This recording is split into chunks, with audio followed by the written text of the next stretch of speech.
Aujourd'hui, à Portrait de Leader, on reçoit Louis Blain de EC2. Louis, actuellement, tu es dans un secteur, tu es en consultation, en achat-vente d'entreprise. Qu'est-ce qui t'a emmené là? J'ai commencé avec mon titre de CPA. J'ai parti mon cabinet de comptable par la suite, qui s'appelle Blain-Joël Charbonneau. J'ai été dans ce cabinet-là pendant 28-29 ans, jusqu'à ma pré-retraite. Puis, j'ai monté le département de service conseil avec mon associé Yves Charbonneau à cette époque-là. Puis, j'ai toujours été intéressé par l'entrepreneuriat, les transferts d'entreprise, le financement, la M&A. Fait que pour ma pré-retraite, j'ai décidé de travailler comme associé chez EC2. Puis je fais exclusivement de ça, du financement, de l'achat-vente d'entreprise, puis des plans de relève interne en consultation, comme un chef d'orchestre un peu pour mener ça à terme, pour que ce soit une belle transaction, le fun pour ceux qui cèdent, pour ceux qui prennent la relève. J'ai beaucoup de plaisir à faire ça, Marc. En parallèle à tout ça, dans ma carrière, j'ai été entrepreneur aussi. J'ai parti de bureau à zéro mais j'ai eu plusieurs investissements dans des boucheries-poissonneries, dans la guenille, des souliers, en technologie éducative, en SaaS, en immobilier, dans des RPA. J'ai plusieurs investissements, plusieurs partenaires d'affaires avec moi, investisseurs. Fait que je nage dans ce monde-là depuis toujours. J'adore ce monde-là. Si je comprends bien, tu as lancé, géré et vendu quelques entreprises dans ta vie. Exact. Avec succès? La majeure partie avec succès. Une qui a été un petit peu plus difficile, on a dû s'impliquer dans une liquidation ordonnée OK. à la fin. Les Ouais. banques n'ont pas perdu une scène, nous, Mhm. les actionnaires, un petit peu. Puis, c'était pas mal géré, c'était pas des risques internes, c'est des risques externes Mhm. à nous qui sont arrivés dans notre domaine qui nous ont rendu la tâche difficile. Mais somme toute, ça a été une belle expérience quand même, de l'apprentissage beaucoup. Mhm. Mais une liquidation pendant 12-18 mois, liquider les inventaires, collecter les comptes à recevoir, payer la banque, c'est quand même toute une expérience, ça aussi. Une expérience de vie, hein? Ouais. Mais Puis, comme on dit, Marc, l'échec, c'est un processus d'apprentissage. effectivement, Il faut puis apprendre là-dedans, c'est ça. des fois, il n'y a pas d'autre façon. Non, il faut y goûter. Mm. Au niveau du leadership, qu'est-ce qui fait un bon leader, selon toi? Il y a plein de choses qui font d'un bon leader, mais je vais te résumer ça probablement à l'écoute, l'empathie, tu sais, des gens autour de toi.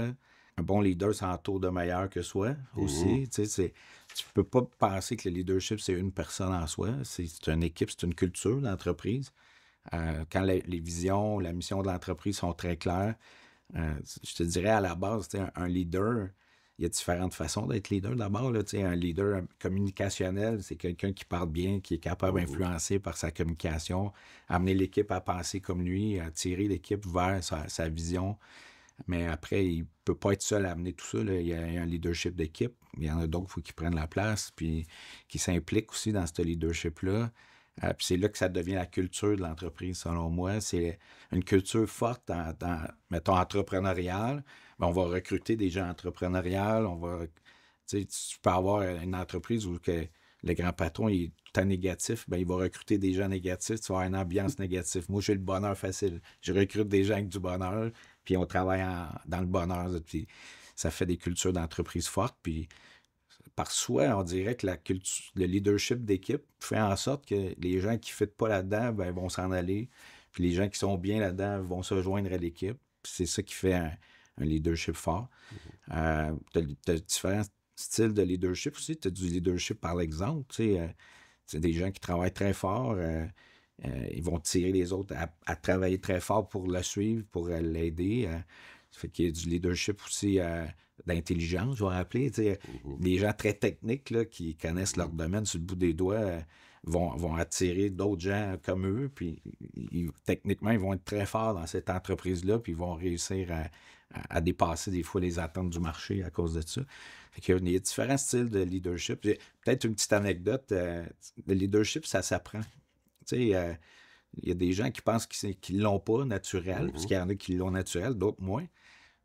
Mon exemple à moi de leadership communicationnel, là, à l'âge de 16 ans, j'étais super gêné. Moi, on allait dans la famille, je me cachais en dessous de la table, je m'endormais, puis on ressortait après. Puis je me suis vite rendu compte après ça, en grandissant, puis en affaires, puis en prenant la maturité, que Les communications sont hyper importantes. Tu as des employés, il faut que tu communiques avec eux, tu as des fournisseurs, tu as des clients. Si tu veux vendre un peu, devenir un peu indépendant, aller chercher des ventes, tu n'as pas le choix de communiquer comme il faut. Fait que j'ai appris ça avec le temps. Puis aujourd'hui, je fais des conférences puis, devant plein de gens, puis ça me dérange pas. Là. C'est drôle parce que j'ai eu un cheminement similaire. Je pense que c'est ouais? une des raisons pour lesquelles on devient comptable, c'est qu'on se dit, on va être, comme moi, en tout cas, si je me disais, je vais être avec des chiffres, je vais être dans l'analyse, puis je vais contrôler un peu mon monde là-dedans, puis je vais, tu sais, puis à un moment donné, on se rend compte à quelque part dans la carrière que si on veut passer à un autre niveau, il faut apprendre à communiquer notre message, puis à se faire valoir, puis à lancer des idées qui vont être adoptées. C'est un peu le gros défi. Effectivement. Tu parles de leadership d'équipe. Oui. Qu'est-ce qui fait qu'une équipe adhère à l'idée du leader, selon toi? Ben, en fait, qu'est-ce qui fait qu'il adhère? Probablement, c'est qu'il croit à la vision que l'entrepreneur a de son entreprise, d'où ce qu'il veut l'amener. Ça part de là. Après ça, je pense qu'il faut qu'il y ait de l'agilité ou de la flexibilité dans le plan. De plan de déploiement pour amener où est-ce que tu veux amener l'entreprise dans sa stratégie. Il faut qu'il y ait un plan clair. Il faut qu'il y ait encore une fois de l'écoute. Tu écoutes les gens autour de toi, de ton équipe, à savoir est-ce qu'ils ont les bons outils pour avancer, pour faire le plan. Est-ce qu'ils ont la bonne équipe pour faire le plan? Est-ce qu'on doit améliorer l'équipe? Est-ce qu'ils ont les bonnes technologies pour faire le plan? Donc, tous les outils autour vont amener, je pense, un bon leadership d'équipe. Puis ça l'aide aussi, ça, dans la délégation du leadership. Parce que tu peux pas, dans une entreprise, être toujours le leader. Tu peux, mais tu vas être beaucoup plus fort si tu as une équipe de leaders autour de toi qui vont l'amener. Fait avoir une vision claire, un plan clair, avoir les bons outils, s'ajuster, les petits coups de roue de temps en temps. Si tu ne veux pas prendre le champ, tu donnes des petits coups de roue quand ça tourne, sinon tu vas pogner le champ. Mais en entreprise, c'est pas mal ça. Tu as une bonne vision, puis tu t'en vas. Puis... Qu'est-ce que tu vois le plus souvent qui manque dans les trois que tu as mentionnés? Ça dépend de chaque entreprise, je te dirais. Qu'est-ce qui manque? Peut-être de l'écoute. Des fois, dans l'écoute, je te dirais, ça, c'est un point majeur. Les gens, ils partent dans leur projet, puis ils pensent que tout le monde est conscient ou est au courant de leur projet. Donc, un manque de communication, c'est l'autre enjeu. Mais après ça, écouter ces gens, ils veulent-tu bien suivre ça? Puis, c'est pas tous des fous, ces gens-là. On se rentoure d'équipes pour être meilleurs. Fait qu'il faut les écouter, ces équipes-là. L'écoute et la communication, je te dirais, c'est deux choses qui, quand il y a des échecs, c'est souvent ça. On n'a pas choisi les bonnes personnes. Aussi, ça peut arriver. Oui, effectivement. Parce que je t'écoutais puis je me disais, l'élément que moi je vois le plus souvent, c'est de parler d'outils. Des outils qui manquent, mais peut-être en te réécoutant, c'est beaucoup plus la communication. C'est-à-dire quelqu'un qui essaie de communiquer à son patron, qui n'a pas les bons outils, qui n'y arrivera pas, mais qu'on fait, tu vas y arriver pareil. Puis là, il y a quelque chose de... Mais il sent une pression trop forte de livrables, de performance, alors qu'il n'y a pas les outils pour performer. Mais là, je pense, dans ce contexte-là, c'est le patron qui a écouté. Quand je te parlais d'écoute, s'il ne pose pas la question à son employé ou à son directeur, pour dire qu'est-ce qui te manque pour y arriver, bien déjà, s'il fait ça, il ouvre la discussion. La personne va être beaucoup plus à l'aise à parler du problème qu'il vit, pour pourquoi il ne peut pas y arriver. On vient encore à la communication. On vient à ça. Est-ce que, selon toi, un PDG peut déléguer le leadership? Certainement. Les cimetières sont pleins de monde indispensable. Marc, fait que ils ont sûrement arrivé à déléguer à d'autres leaders dans l'entreprise, ces gens-là, parce qu'ils sont morts, puis l'entreprise survit, puis elle est encore là.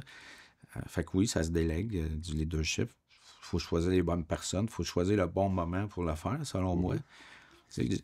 À un certain niveau de maturité d'entreprise, je pense que oui. Au départ, quand tu pars une entreprise à zéro, tu as besoin d'être impliqué, d'amener ton leadership fort, de choisir les gens que tu vas engager dans ton équipe qui vont être là avec toi dans la culture, l'établissement de la culture de l'entreprise. Fait que je pense que là, tu n'as pas le choix de t'impliquer beaucoup. Après ça, naturellement, tu vas pouvoir déléguer ce leadership-là. J'aime bien une belle page du groupement des chefs d'entreprise qui parle de 3 ronds là, qui sont importants, puis dans le milieu, c'est l'entreprise. mais c'est l'entreprise dans le présent, tu sais, avec toutes les fonctions qui sont nécessaires de faire. Après ça, dans le bas, c'est l'entrepreneur dans son équilibre. Ouais. Faire attention à lui, parce qu'il ne peut pas s'occuper des autres s'il ne fait pas attention à lui. Puis l'autre rôle, ben, c'est toute la pérennité de l'entreprise. Donc, son futur, avec la vision, la mission, la stratégie, la veille de marché, l'innovation, tu sais, qui va faire en sorte que l'entreprise reste toujours positionnée comme un leader de son marché. Bien, quand tu suis ces ronds-là, je pense que tu ne te trompes pas. Tu sais. Puis c'est là que quand la maturité arrive dans une entreprise, les moyens financiers aussi viennent avec. Puis là, tu peux te payer de bons leaders dans chacune des fonctions. Tu peux déléguer ce leadership-là à ces gens-là. Tu peux travailler, toi, dans la partie stratégique vision avec cette gang-là. Puis là, ça commence à être le fun. Là, tu as une belle entreprise. Si on parle un petit peu tantôt de valeur d'entreprise, en termes monétaires. On crée de la valeur. Plus on a une équipe, puis on délègue à l'équipe des responsabilités, des décisions, et que ça devient une équipe autonome en soi, la valeur de l'entreprise est beaucoup plus grande. Il y a moins de risques. Quand le repreneur va prendre la place du cédant, il va travailler avec la même équipe, ça va continuer. Fait qu'il y a beaucoup moins de risques dans le transfert. À quel moment on délègue le leadership? Parce que tu dis quand on est rendu une certaine taille, c'était ça ta réponse. Moi, je vais t'amener dans un contexte différent, le contexte de l'agriculture. J'ai des exemples en tête où le père garde le contrôle, puis un jour, il peut considérer qu'il est assez vieux ou qu'il est malade, donc il cherche une relève, ou il regarde ses enfants, puis il se dit, lui ou elle est prête. Puis j'ai vu les deux. Puis dans un cas, ça n'a pas marché. Dans les autres cas, ça a été des super transitions. Est-ce que c'est la même chose au sein des entreprises? J'ai fait plus de 750 transactions dans ma vie. Des relèves internes, des relèves externes, des ventes. C'est une bonne question, Marc, parce que chaque individu, chaque propriétaire d'entreprise a sa propre perception de ça, a ses propres enjeux personnels. Tu sais, tu as des familles, tu as un enfant, il est bon ou il n'est pas bon pour le prendre la relève. Il y en a, tu en as 4. Il y en a 1 ou 2 d'impliqués, deux pas impliqués. Il y en a ils veulent que ce soit des employés clés pour ne pas donner le même trouble qu'eux autres ont eu dans l'entreprise à leurs enfants.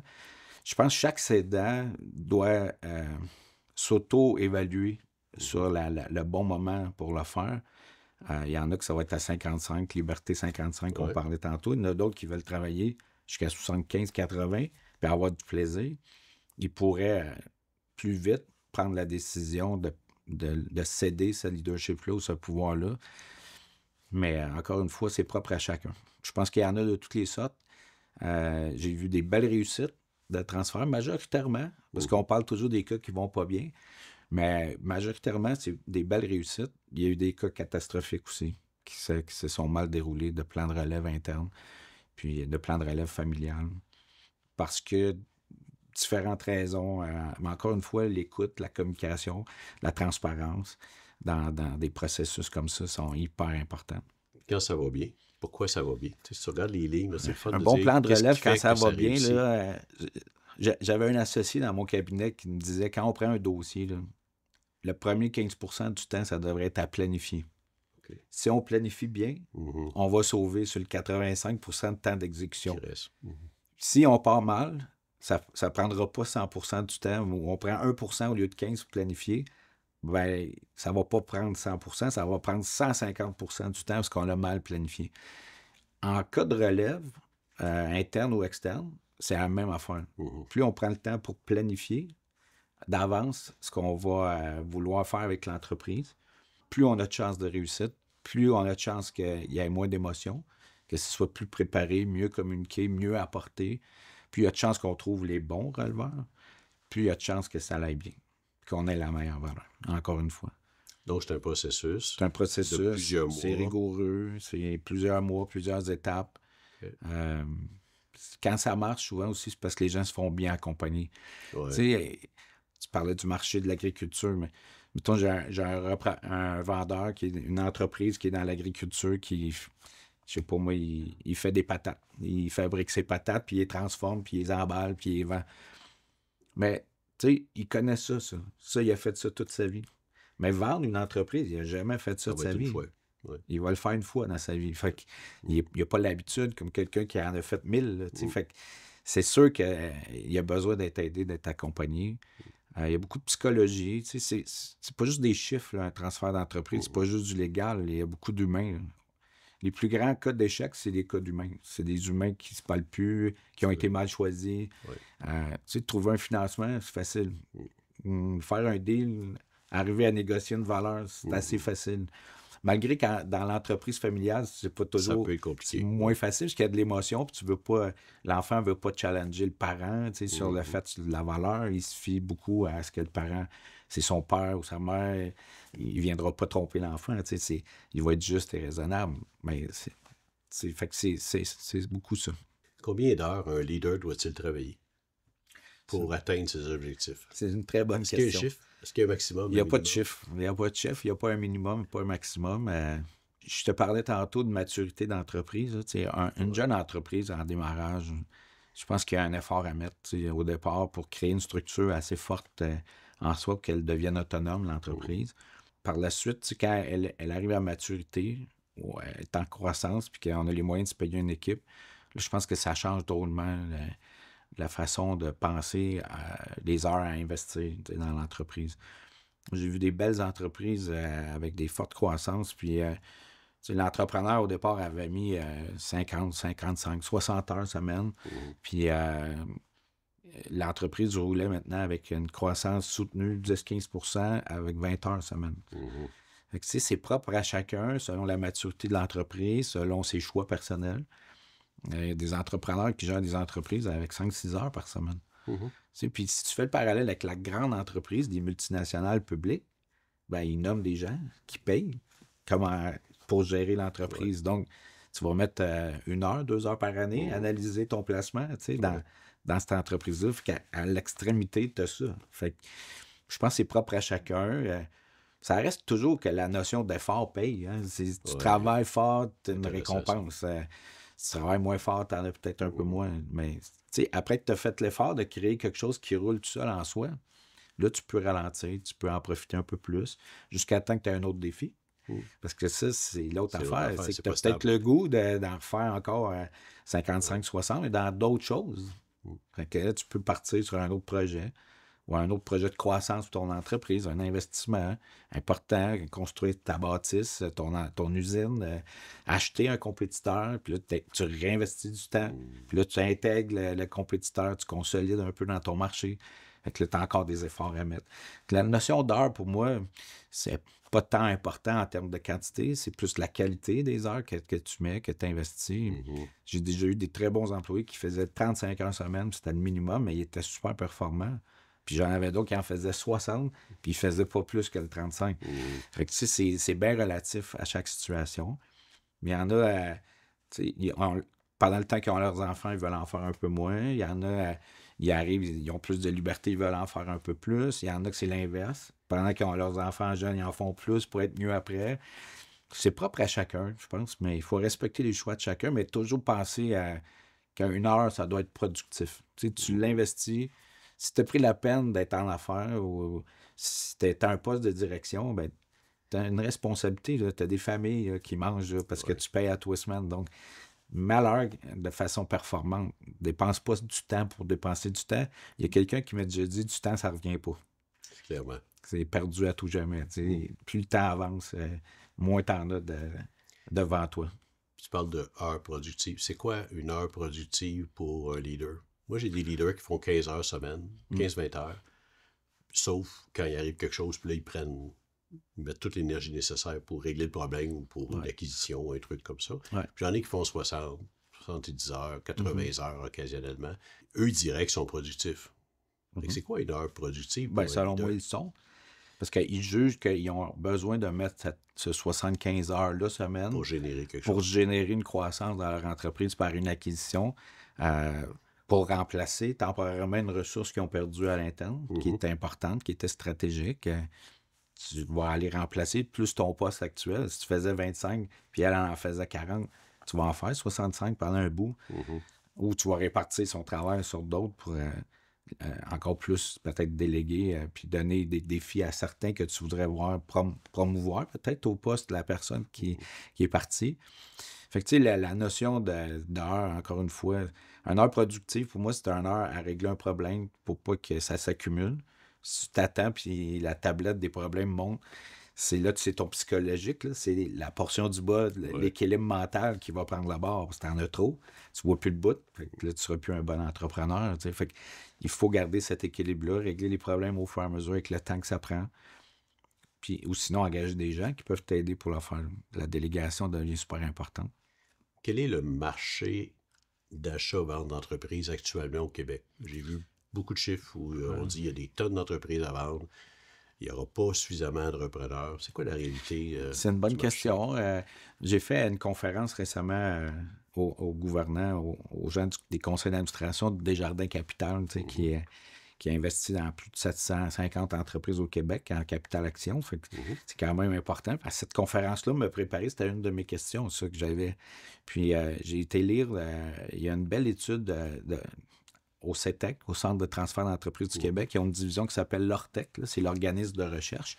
Ils ont mappé le marché un petit peu depuis les dernières années, puis avec la démographie, ils ont sondé les entrepreneurs. Fait qu'ils sont capables, avec leur étude, qui est quand même assez précise, de dire, mettons, dans les dernières années, les 5 dernières années, c'est en croissance. Mettons, 2023, la dernière année mappée, là, complète, on était à 8000 entreprises au Québec qui s'étaient transférées de même, soit par un externe, soit par un interne. On prévoit, à cause de la démographie, le vieillissement de la population au Québec, donc le vieillissement des entrepreneurs au Québec. Au cours des 5 prochaines années, là, c'est plus 15 000 entreprises par année, c'est plus que le double. C'est quand même important comme situation. Oui. On va vivre dans les 5 prochaines années le plus grand transfert de richesse au Québec. C'est plus de 50 milliards de valeur qui va se transférer de main. On parle de PME, là. De PME, toute entreprise confondue au Québec. Je te dirais, tu sais, dans le contexte du marché actuel, on vient de vivre un 4-5 ans un peu plus difficile économiquement. On a pogné 2 ans de COVID. Après ça, la sortie de la COVID, l'inflation. Après ça, le taux d'intérêt qui était en hausse énorme. Donc, on a vécu 4-5 années assez difficiles. Les pronostics pour les prochaines années sont très différents. Un marché très fort économiquement pour les 4, 5, 6 prochaines années. Donc, ça encourage le marché à revenir. Il y a beaucoup de transactions actuellement qui se passent dans le marché. C'est intéressant, mais vient avec ça l'aspect justement de la démographie puis la quantité d'entreprises à vendre. Il y a une notion qui est toujours pertinente, là, qu'on apprend à l'école, là, c'est la notion de l'offre et la demande. Si je te donne dans mon parcours, il y a 20 ans, il y avait une belle entreprise à vendre au Québec pour peut-être 35-40 entrepreneurs qualifiés. Là, 10 ans, c'était peut-être 20-25 pour une. Aujourd'hui, on est peut-être à 10 pour un. Une belle entreprise pour 10 repreneurs. Peut-être que dans 2 ans, 3 ans, on va être dans un marché où il va y avoir une belle entreprise à vendre pour peut-être juste 3 à 5 repreneurs. L'offre et la demande fait en sorte que ça peut avoir un impact sur le prix des entreprises qui sont à vendre. Il faut se mettre dans le contexte du Québec aussi. 15 000 entreprises, c'est beaucoup de petites entreprises. Au Québec, on a un marché fragmenté. Ça va laisser place à beaucoup de consolidation. Donc, beaucoup de plus gros joueurs dans un secteur d'activité vont acheter pour consolider, pour avoir des plus grandes entreprises plus intéressantes en termes de marché mondial pour revendre. Une entreprise plus grosse vaut plus cher parce qu'elle est mieux structurée, les risques sont moins grands, elle a fait ses preuves. Donc, c'est plus intéressant pour des plus gros joueurs. Les acheteurs sont plus institutionnels, sont plus du marché public. Quand on parle de BAYA en haut de 10 millions, il n'y en a pas tant au Québec. Là. Mais ceux qui sont là, ça se vend entre 9 et 12 fois le BAYA. Là. Ça change la valorisation versus 5 à 10 millions où là, on a des ratios de combien? 5-6. Ça change c'est tout. Presque du simple au double. Ouais. Puis, tu sais, dans de l'entreprise en bas d'1 million de BAYA, on est plus à 3,5. 3,5, 4. Fait que plus tu augmentes la grandeur de ta business ou tu la fais croître, plus tu crées de la richesse. Parce que les multiples montent et le BAYA monte. Avec les chiffres que tu donnes là, je vois vraiment une opportunité pour une PME d'acquérir des entreprises complémentaires à la sienne ou même Ouais. qui sont en compétition, grossir Ouais. ce bailleul-là et la valeur. C'est ça. Ce que je C'est quand disais, même une belle stratégie, ça. ce que je disais dans ma conférence qui peut intéresser des entrepreneurs, je dis, moi, tu sais, un plan de relève, pour moi, c'est un plan de continuité à Mhm. l'entreprise. Ça fait en sorte que l'entreprise continue. Tu sais, moi, j'ai vendu mes parts dans Blain-Joël Charbonneau. Blain-Joël Charbonneau n'est pas mort. Il existe encore. C'est un super bon bureau en croissance. Tu sais. Fait que c'est normal. C'est la C'est le fun continuité qu'on aussi. vise. On met l'entreprise devant les individus. L'entreprise doit continuer. Si on est capable de toujours créer sa relève, tu sais, je dis plan A, on crée une relève interne. Que ce soit la famille, que ce soit des dirigeants, Mhm. on transfère et on continue à faire grandir. Le plan B, à un moment donné, c'est de dire, ben, si j'ai pas de relève interne familiale, j'ai de la relève interne avec des employés clés. Le plan C, c'est une vente au marché, une vente externe. Fait que si on commence toujours avec un plan A, essayer de voir, puis plan B à l'interne, on risque de garder l'entreprise, de la faire croître. Et puis, ce plan-là, à chaque fois qu'il y a eu des changements de propriété d'entreprise, au début, on digère un petit peu la transaction, on paye la dette. Mais après ça, il y a de la nouveauté qui arrive. Puis là, l'entrepreneur qui vient de reprendre, il ne veut pas la garder plus petite, il veut la garder plus haute, il veut la faire grandir. Parce qu'il s'est impliqué financièrement, puis il veut faire peut-être des acquisitions, de la croissance organique. Ça ramène un renouveau dans l'entreprise, puis ça la fait croître. Fait que là, il passe à l'autre étape, plus gros encore. Fait que si on peut arriver au Québec à faire ça bien, pour moi, des plans de relève, un plan de continuité, c'est peut-être ça, une opportunité de consolider son marché, Mhm. puis devenir intéressant pour des plus gros joueurs après. Je t'écoute, là, puis je vois ça comme une stratégie. C'est Puis une on parle très de belle planification stratégie. stratégique, là. Ça pourrait être une stratégie. C'est quoi la relève? Puis tu as la relève au niveau du leadership, mais tu as la relève au niveau du reprenariat, de la relève. Exact. Exact. Oui, je suis moins impliqué que toi dans le financement et l'achat-vente d'entreprise, mais j'ai l'impression que c'est plus facile aujourd'hui de financer une vente d'entreprise que ça l'était il y a 5 ou 10 ans. Est-ce que je me trompe? Tu te trompes pas du tout. En fait, tu sais, au Canada, on a la chance d'avoir 6 grandes banques, là. Fait que c'est un marché quand même compétitif, mais pas tant. 6 banques, tu sais, Mhm. pour un grand marché comme le Canada, c'est pas tant que ça. Euh, les banques, c'est des gens brillants qui sont derrière ça. Puis, tu sais, ils voient la démographie, ils voient les enjeux générationnels de transfert d'entreprise. Je te dirais, depuis déjà une dizaine d'années, que ça se parlait beaucoup. Fait qu'il y a des banques qui ont commencé déjà des démarches à dire faut qu'on soit capable de pouvoir financer le reprenariat au Québec, au Canada, parce que sinon, on va les perdre, nos entreprises. Mhm. Ils vont être achetés par des étrangers. Donc, puis, ils se sont rendus compte que c'était avantageux pour eux. Parce que s'ils réussissent à financer une entreprise, le cédant collecte, Ouais. dépose à la banque, Mhm. et puis ils financent le repreneur, puis ils font de l'argent avec l'intérêt qu'ils lui font. C'est gagnant-gagnant là, pour une banque de faire des programmes comme ça. Maintenant, c'est des banques qui gèrent les risques des investisseurs. Donc, ils ne veulent pas prendre des risques trop grands non plus, vu qu'ils analysent le risque dans chacun des dossiers qu'ils vont faire. Mais ce qui existe dans le marché qui n'existait pas, on appelle ça des prêts cash flow, des prêts qui ne sont pas basés sur des garanties tangibles. Depuis une dizaine d'années, ça existe, mais de plus en plus, ça se développe et ça croît. Tu sais, le modèle financier d'un financement de cash flow change beaucoup. On est rendu aujourd'hui avec des financements cash flow sur 7 ans, 10 ans, 12 ans, 1 an de moratoire, possibilité de paiement ballon, donc payer plus vite si ça va mieux, Mhm. mais ça donne beaucoup de latitude, beaucoup de temps. Financement cash flow, c'est financement sur la base de ce que tu génères comme cash flow, donc pas sur la base d'actifs. Fait que si tu as beaucoup d'achalandage dans ta transaction, l'achalandage avant, c'était pas considéré. Alors que là, quand tu le regardes sur le cash flow, la capacité de payer sur l'historique et la croissance potentielle, la banque s'attache là-dessus, puis OK. ça marche dans la vraie vie. Puis là, soudainement, toutes les banques suivent. Tu sais. Puis là, on a beaucoup d'alternatives dans le marché. Dans une transaction, on peut aussi utiliser les institutions gouvernementales. Investissement Québec, qui est là, qui est présente en manufacturier innovant, ils sont très puissants. EDC, la Banque du Canada, au niveau de l'exportation, si on veut commencer à exporter des beaux programmes. La BDC, qui est une banque en immobilier qui est au Canada, qui est exceptionnelle. On voit maintenant des prêts sur 25, sur 35 ans, Wow. sur des Impressionnant. immeubles commerciaux dans une transaction qu'on ne voyait pas avant. Ça fait que, oui, l'accès aux capitaux est intéressant, Je te dirais, pour un jeune repreneur, souvent, la question qui se pose, c'est « j'ai pas assez d'équité, je pourrais pas avoir accès à une entreprise assez grande. » Mais heureusement, au Québec, puis ça va s'accentuer avec la richesse qui va se créer. Tu sais, un entrepreneur qui a vendu sa business, qui a collecté beaucoup d'argent, bien souvent, il est prêt à en mettre encore une partie de ça à risque. Fait qu'il se crée de plus en plus de family office ou de fonds privés d'investissement où les gens se mettent ensemble.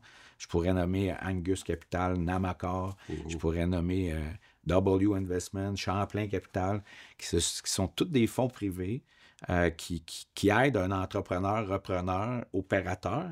Eux ont besoin de ça, des gens qui opèrent. Donc, tu peux avoir 10-15% de la mise de fonds. Eux vont mettre le reste. Ils vont acheter avec toi. Puis là, tu peux avoir accès à une entreprise beaucoup plus grande, beaucoup plus belle, qui va te donner plus de défis comme repreneur avec le contexte actuel de financement. Fait qu'il y a beaucoup de fonds dans le marché. Il y a beaucoup de place. On sent l'appétit aussi d'investir des banques actuellement parce que les prochaines années risquent d'être bonnes.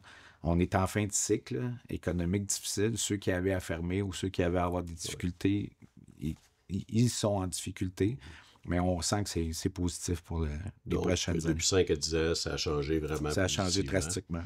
Donc, ce que je comprends, c'est qu'un entrepreneur qui acquiert une entreprise peut espérer se faire financer à 50, 75, 80% de la valeur, selon la situation. C'est une bonne question. Je te dirais, mettons, en moyenne, là, ce qu'on voit dans nos transactions actuelles, là, c'est 10 à 20% de mise de fonds, 10 à 20% de balance de prix de vente, puis un 60-70% de financement bancaire, avec du traditionnel, bien sûr, du financement d'actifs, le peu, c'est des équipements, financement hypothécaire s'il y a des bâtisses traditionnels, mais prêt cash flow en surplus de ça, ou des fonds privés qui en mettent un bout, puis même des institutionnels comme la FTQ, le CSN, BDC Capital, Desjardins Capital, je parlais tantôt. Eux autres peuvent être aussi des partenaires, c'est pas juste des fonds privés. Donc, c'est l'art du montage financier. Là, quand on structure la transaction comme telle, on se fait des scénarios avec différents joueurs. Et puis, on va au marché. Puis, souvent, c'est très bon. Le financement ne devrait pas être un enjeu quand l'entreprise est payée à sa juste valeur puis elle est solide. Ça ne devrait jamais être un enjeu, ça. Je vois beaucoup de parallèles avec l'immobilier à ce moment-là. Un bon actif se finance. C'est un bon actif locatif à un immeuble résidentiel, une terre agricole. C'est porteur, ça a toujours monté de valeur. Le monde va toujours manger, on a toujours besoin de cultiver la terre. Le monde va toujours besoin de se loger. C'est les actifs en industriel, immobilier aussi, il n'y en a pas beaucoup. J'ai des entrepreneurs autour de moi en construction qui me disent si tu es capable de me trouver un terrain de 500 000 pieds carrés, 1 million des zones industrielles, c'est comme un Picasso. Là. Ça n'existe pas au Québec ou presque. Ça a une belle valeur. Tu as parlé de relève familiale. Quelle est la différence entre la relève familiale et la relève non familiale? Qu'est-ce que tu vois en pratique? Il y a des grandes différences. Il y a premièrement, dans l'étude, je te parlais tantôt là, de l'Ortec, c'est à peu près 51% des entreprises dans les 5 prochaines années qui vont se transférer avec une relève interne, soit famille, soit employé clé. Puis 49% qui vont aller au marché, c'est à peu près 50-50. Donc, il y en a beaucoup. Puis, il y a une grande différence entre vendre à ses enfants ou vendre à ses employés clés que de vendre à l'externe. Il y a des grandes différences, entre autres, au niveau émotion. Tu vas à un étranger, là, tu ne connais pas, tu n'as pas d'émotion. Tu vas essayer de trouver quelqu'un qui te ressemble, idéalement, parce que tu veux que ça ne change pas trop dans tes employés qui t'ont aidé à te rendre où ce que tu t'es rendu. Fait que tu veux lui donner quelqu'un de bien qui respecte un peu tes attentes, mais tu y dois rien là, à cet étranger-là, puis il n'y a pas d'émotion. Quand tu vends à tes enfants, il y a beaucoup d'émotions. Quand tu vends tes employés clés, il y a plus d'émotions. C'est pas facile de parler de valeur d'entreprise avec tes enfants, avec tes employés clés. Peut-être qu'une des solutions, c'est de se faire accompagner, justement, d'avoir quelqu'un qui va enlever cette émotion-là. Qui est plus neutre, qui a de l'expérience, qui a vu des solutions, qui va amener les sujets, puis qui va... des sujets délicats, puis qui va animer un peu comme un bon médiateur, qui va rapprocher des parties à arriver à une solution. Je pense que ça, c'est important de se faire accompagner dans un contexte familial encore plus. De penser qu'on peut tout faire, c'est impossible. Aujourd'hui aussi, les gouvernements se sont rendus compte que depuis janvier 24, quand tu vends une entreprise familiale à tes enfants, tu peux maintenant prendre l'exemption de gain en capital, qui est rendu à 1 250 000 pour ta valeur d'action. Fait que c'était papa, maman, Ça joue actionnaire, pas. c'est Ouais. 2,5 millions que tu peux exonérer quand tu vends à tes propres enfants, ce qui n'était pas le cas avant. Fait que ça aussi, les Ça aide. gouvernements se sont mis à jour pour aider à ce que ce ne soit pas toujours des étrangers qui achètent à cause de la fiscalité. Là, tu sais. C'est pas normal que quand tu vends à ta propre famille, que tu sois biaisé par rapport à vendre à un étranger au niveau fiscal. Ils ont reconnu ça, ils ont mis des règles plus strictes pour pas qu'il y ait d'abus. C'est bien surveillé, mais au moins, on peut le faire maintenant. Fait que ça, on se fait accompagner par un fiscaliste avec les bons critères. Quand on est en famille aussi, peut-être un enjeu différent, c'est que le financement n'est pas le même. Tu sais, les parents vont avoir tendance à aider plus leurs enfants qu'à aider des étrangers. Tu sais. Fait qu'il y a beaucoup plus de sécurité pour un transfert familial. L'autre enjeu qu'on peut voir, qui est peut-être, tu sais, on veut tellement que nos enfants l'apprennent, qu'ils l'apprennent par défaut, alors que c'est pas leur passion ou c'est pas leur désir. Fait que ça, c'est un autre enjeu majeur qui est une grande différence avec un repreneur externe qui, lui, il a fait une lettre d'intention pour l'acheter. Là. Et puis, il a le goût de l'acheter. Fait que c'est encore un autre enjeu, peut-être qui différencie une transaction. Avec un rôle de médiateur, tu n'as pas juste un rôle d'évaluateur, de comptable, de fiscaliste, de financier. Des fois, L'humain. Oui, des fois, je me trouve quasiment comme un psychologue. Ouais. Puis je veux pas leur enlever tous les talents et les études qu'ils ont, là, mais la pratique, à force d'en faire, tu es capable de reconnaître des comportements qui sont néfastes pour une transaction. Si le père impose tout, là, de A à Z, la valeur, les modalités de paiement, il ne quitte pas son rôle, il reste. Le fils est là comme un poteau, là, ou la fille. Ça ne sera jamais un bon succès. C'est pas un vrai transfert. T'sais, un vrai transfert, c'est quand tu as pris le pouvoir dans l'entreprise. Parce que le pouvoir légal, c'est une chose, mais le pouvoir de fait, d'être reconnu parmi tes pairs, parmi tes employés, comme étant le vrai leader maintenant de l'entreprise. On parlait de leadership, mais je pense que c'est ça le vrai pouvoir. C'est le pouvoir que les gens autour de toi veulent bien te donner. Fait que quand tu as acquis ça, c'est une vraie passation d'entreprise. C'est ceux-là qui réussissent. C'est ceux-là qui réussissent à faire grandir plus. Ils ont remplacé le leader par un autre leader plus jeune, puis l'entreprise continue dans une croissance, puis du bonheur. Et ça, c'est un vrai transfert. C'est ça, un vrai transfert. C'est pas juste monétaire. Merci beaucoup, Louis. Ça fait plaisir. Merci à toi. Ça fait plaisir, Marc.